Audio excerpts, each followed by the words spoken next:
প্রিয় দর্শক, আসসালামু আলাইকুম। আমরা যাচ্ছি সাজেকে।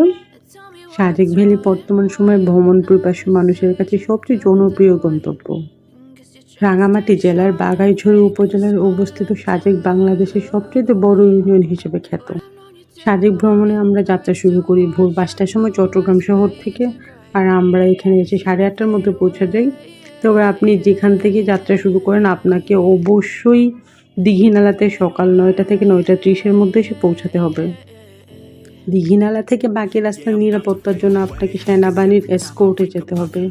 সেনাবাহিনী এসকোর্ট দিনে ২ বার পাওয়া যায়, সকাল ৯টা ৩০ একবার, আবার ২টা ৩০ আরেকবার। সকালে এসকোর্ট মিস করলে আপনাকে বিকেল পর্যন্ত অপেক্ষা করতে হবে, আর বিকেলেরটা মিস করলে আপনাকে সকাল পর্যন্ত ওয়েট করতে হবে। যাক, আমরা মাঝখানে আর ভিডিও করেছি রাস্তার ভিডিও, বাট ওগুলো আলাদা করে আমি আপলোড দিয়ে দিয়েছি আমাদের চ্যানেলে। আমি অলরেডি চলে এসেছি আমাদের রিসোর্টে। আমাদের রিসোর্টের নাম হচ্ছে সাম্পারি। এটার ভাড়া নিয়েছিল পার রুম ৩,৫০০ টাকা করে। আমরা 2টা রুম নিয়েছিলাম। সাজেকে আপনি যদি আরও নামি দামি হোটেলে থাকতে চান তাহলে সেটা আপনার ইচ্ছা। যেমন সবচাইতে আমার কাছে মনে হয় রুনময়, এরকম 2-একটা রিসোর্ট আছে, বাট আমরা যে রিসোর্টটাতে ছিলাম এটা মাঝারি মানের। আমার কাছে মনে হয় সাজেকের জন্য এটা যথেষ্ট ভালো, খারাপ না। আমি একটু রুমগুলোটা দেখাই।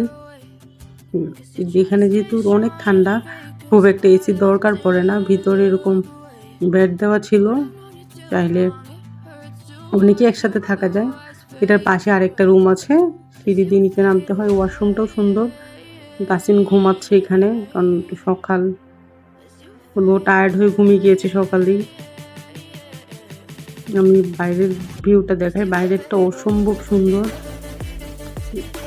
আমরা আস্তে আস্তে আসলে বিকেল হয়ে যায়, তখন আর ভিডিও করার এনার্জি ছিল না। রাতে ঘুম থেকে উঠে আমি আসলে ভিডিও করা শুরু করি।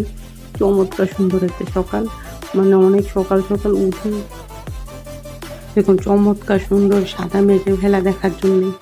এই রিসোর্টের আলাদা একটা ডাইনিং আছে, এখানে আপনি চা কফি খেতে পারবেন। তবে এখানে খাওয়ার ব্যবস্থা নেই। যদি আপনি খান তাহলে আপনাকে আগে থেকে অর্ডার করতে হবে, যে আপনারা এই টাইমে মানে দুপুরে খাবেন বা রাতে খাবেন বা ব্রেকফাস্ট করবেন, এরকম বলে দিলে ওরা খাবার দেয়। তবে ব্রেকফাস্টটা ওরা দেয়।